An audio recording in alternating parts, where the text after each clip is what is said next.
the help system in Cisco IOS is about the greatest thing that ever came down the pipe.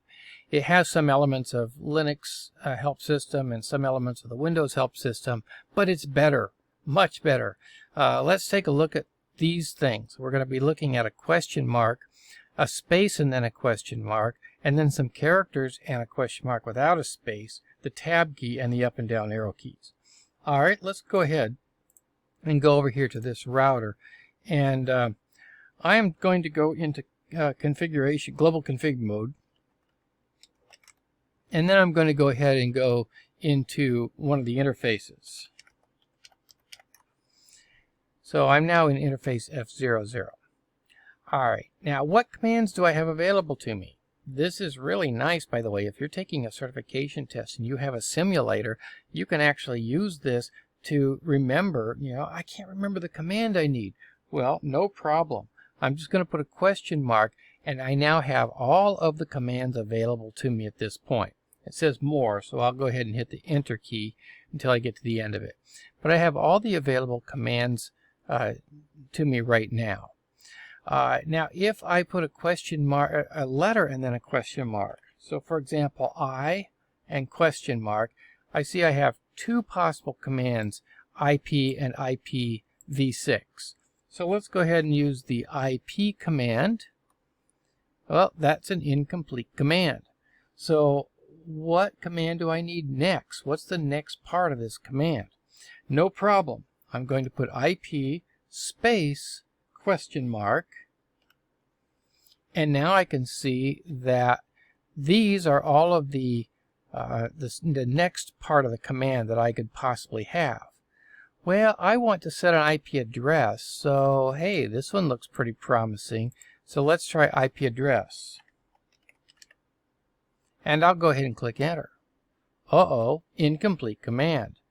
I'm going to use the up arrow to repeat the command. I can use down arrow I can use up arrow to go through lots of different older commands, or down arrow to go back toward the newer ones again.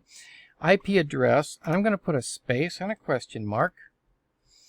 Oh, okay. Well, the thing it needs next is either the word DHCP, in other words, if I was going to be giving it a DHCP address, or the name of an IP address, ABCD. So let's do that. 192.168.0.1, we'll say. And I'll hit enter.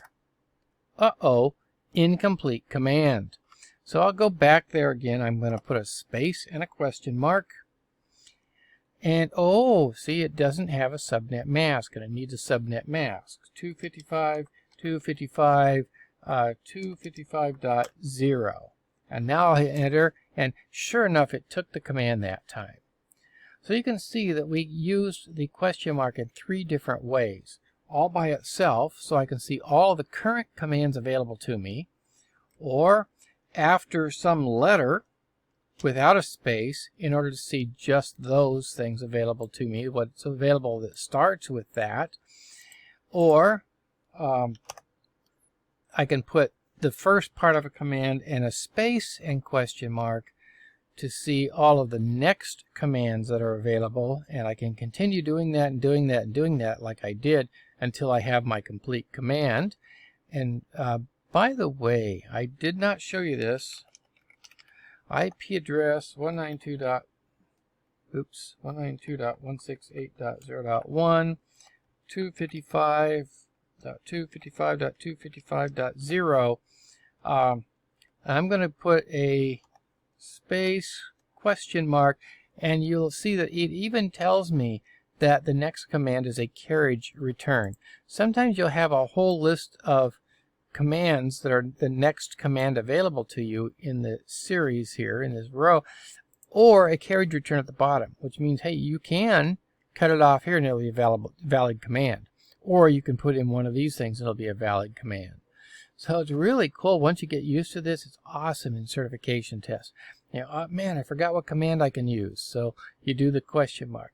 Well, I got the first part of the command, but now I forgot what can go next. And you do it again, and you just keep working your way through it, and voila, this is awesome.